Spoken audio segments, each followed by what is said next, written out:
Hello class. Today for my final project I'm going to be talking about the Sons of Liberty and their importance in the beginning of the American Revolution through their utilization of propaganda and creating a force that was important and utilized people from all different walks of life rather than solely the rich um, the rich people who former clubs would have in membership and involvement to.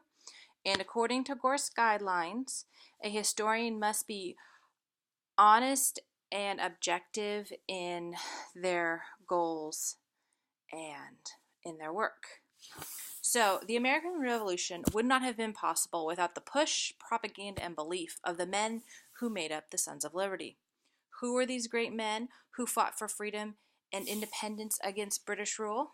The men who made up the Sons of Liberty were from all walks of life and circumstances, being it rich merchants, tradesmen, artists.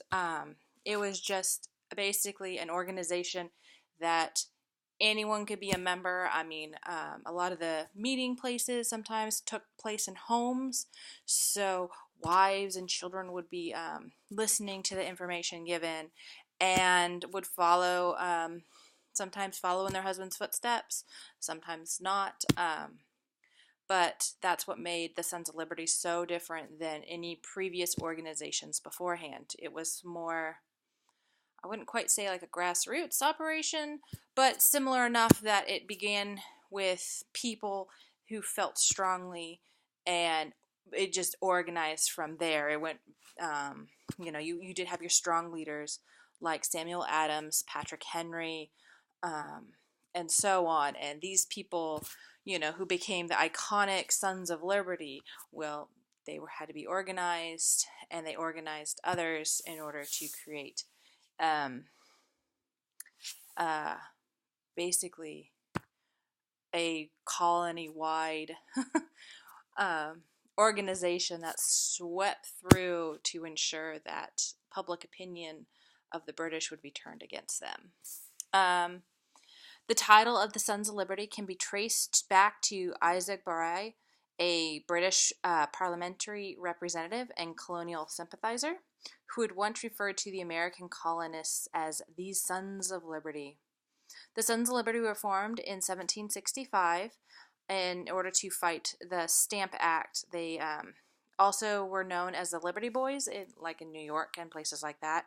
So the Sons of Liberty and Liberty Boys, the names are kind of interchangeable, depending on normally when we talk about the Sons of Liberty, we talk about like the Bostonian people. But up in New York, they were also called the Liberty Boys, and they used that name in the research for both.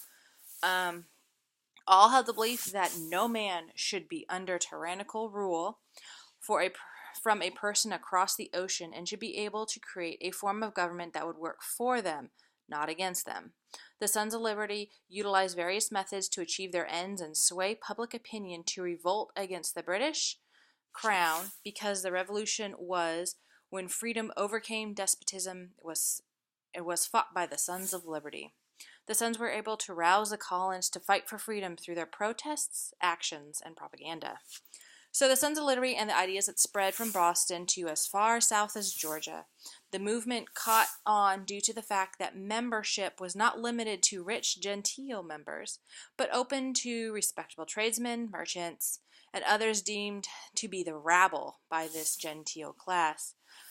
So we see in the I'm going to talk about later about the Boston Massacre, some of the people that came to, who ended up being killed during the Boston Massacre, who later became martyrs for the Sons of Liberty.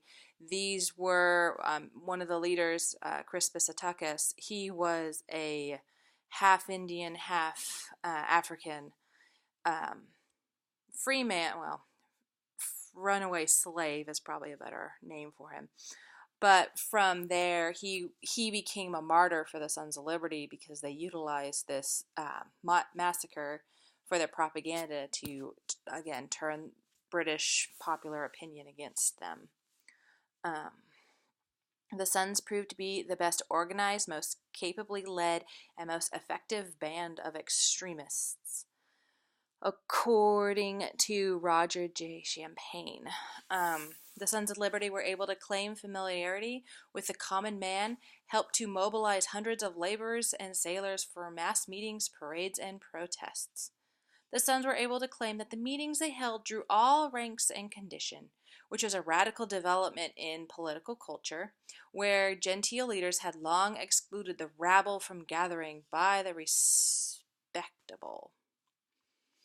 There were times that the various chapters of the Sons got out of hand.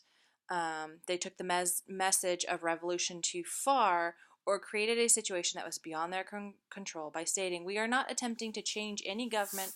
Any government won a preservation of the British Constitution." So when the Sons first formed, they weren't looking to change. They weren't looking for revolution. They actually wanted to keep the British rule.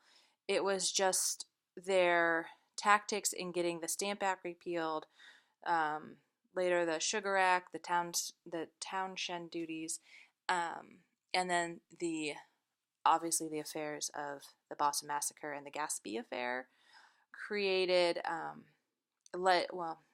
led to more of revolutionary ideas, how taxation without representation is not okay, and how the Sons were fighting against that, how they wanted to be represented in the British government. They didn't want to give up their British citizenship.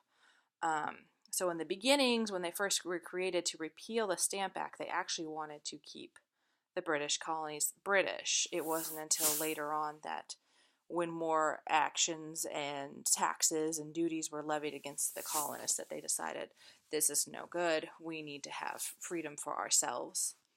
So the actions of the Sons tended to discredit the colonial regime as impotent to keep order. One Massachusetts governor, Francis Bernard, felt the impact of the Sons' intervention in colonial government. So Governor Francis Bernard lamented that he had become a mere nominal governor and a prisoner at large, wholly in the power of the people. The Sons were fighting against British authority, created a vacuum of power that the colonial people had to feel. So with their fighting of British authority, these men, that got into power would leave. It would leave the colonists to fill these vacant spots, and from there they started getting more and more power, realizing that they could actually rule themselves. They didn't need basically an overseer from across an ocean to be in charge of them. The Sons' fight against the British authority called for the support was skin for skin, that a man that all that a man hath will be give for his life, for the very life is liberty. Bernard felt that the British had made a mistake by pushing for taxes rather than creating and implementing essential structural reforms in the various colonial governments. He also stated that colonial assemblies had amassed too much power at the expense of the governors appointed by the crown. So basically the colonists were gathering power, creating their governments, and these British authorities were coming in trying to implement their orders from the crown, and were unable to do so, unable to get these, the colonists under control how they wanted.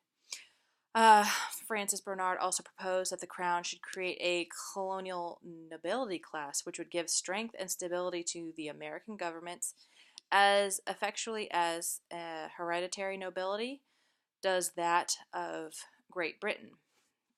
This is according to Alan Taylor of the American Revolution, A Colonial History of 1750 and 1804. He speaks to how the British should have instituted the nobility to the genteel class, the leaders of the colonies that they would look for and look up to, and these people would be in charge, rather than what was happening, which was everyone was the same. No one was above another person, like you could see in Great Britain.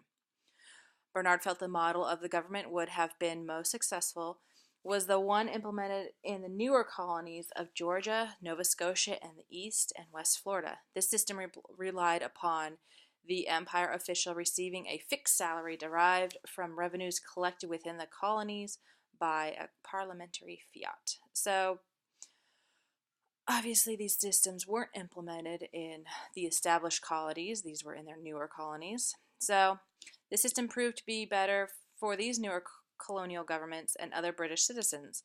The new British Chancellor of Exchequer, Charles Townshend, also felt the Parliament should tax the colonies internally, like the Sugar Act, rather than externally, as they did with the Stamp Act.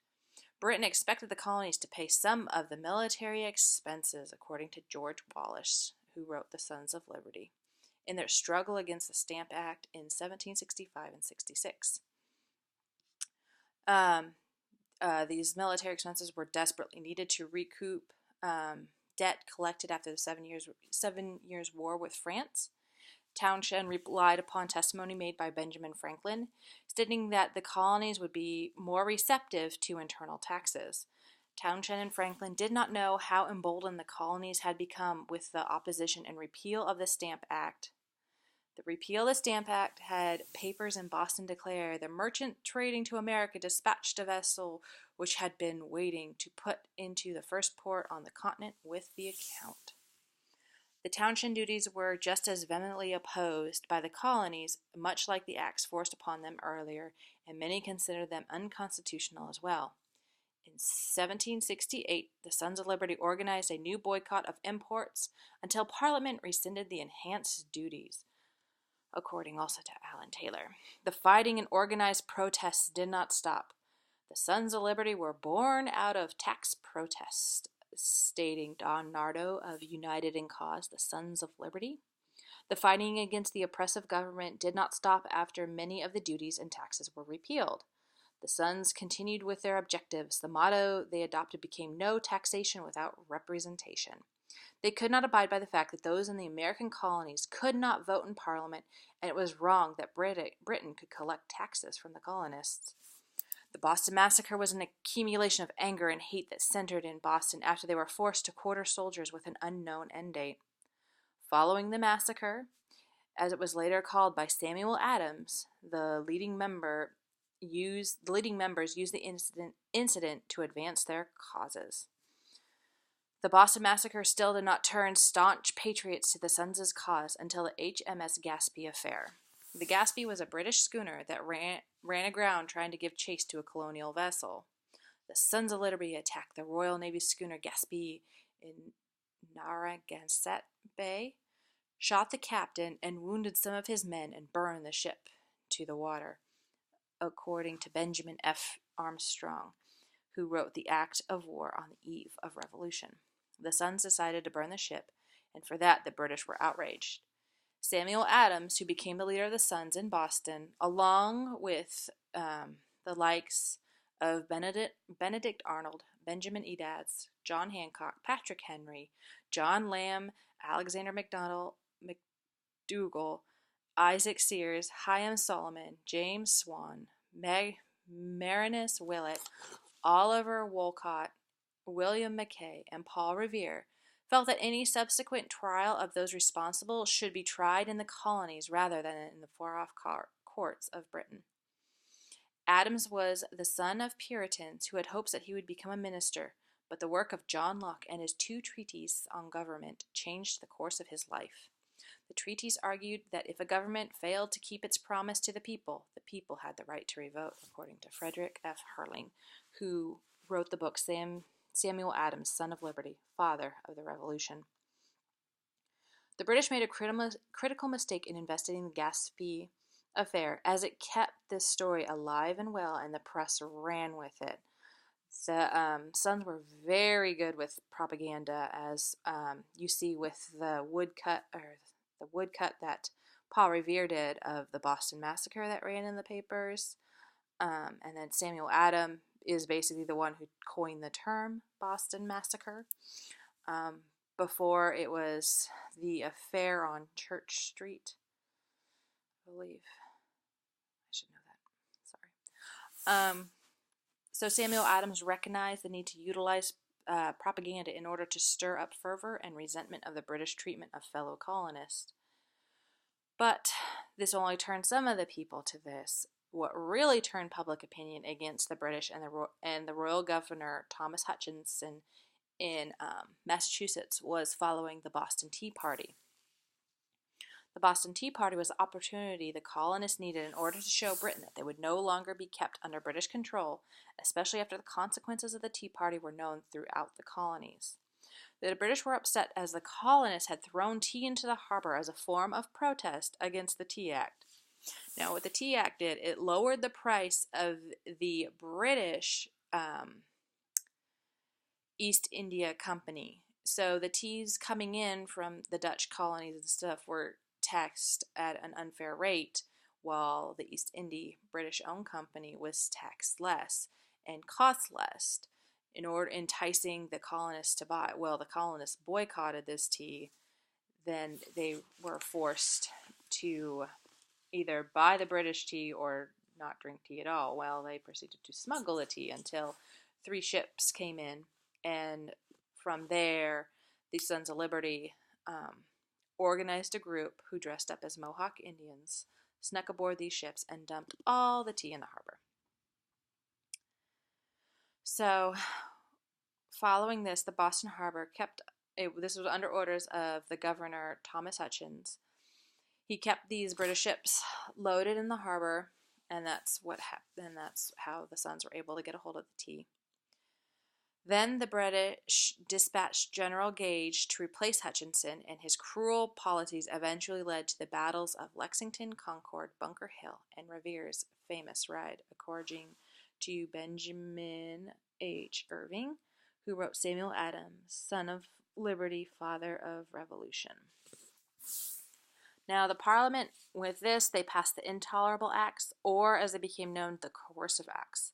The provisions contained within these acts were the Port Bill, which closed the Boston Harbor, moved the General Court to Salem from Boston, which would keep it far from the reach of the Boston Sons of Liberty. It was Tom Budlong who wrote the Sons of Liberty, not Benjamin J. Irving. Also, the Government Act restricted the voice Bostonians would have in the governmental system of the colony. The Administration of Justice Act, which would have royal officers persecuted in England rather than in Massachusetts, so moving people over in England, trying them in the far-off courts rather than in the colonist court, and the Quartering Act, which was implemented by General Gage, that gave him the ability to seize any empty building for the purpose of housing British soldiers.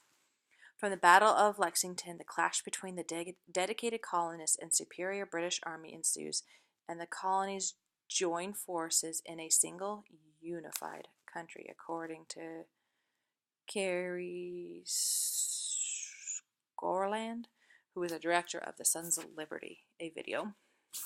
Now, the historical significance of the Sons of Liberty is a fight for freedom from unfair taxing practices by the British Parliament and the Crown. History has been stilted, the evidence of time, the light of truth, the school of virtue, the depository of events. The Sons were able to organize a populace to fight for a single cause that affected them all. The call against the acts and duties led to multiple clashes between the colonists and the British citizens brought in to keep the colonists calm and under control.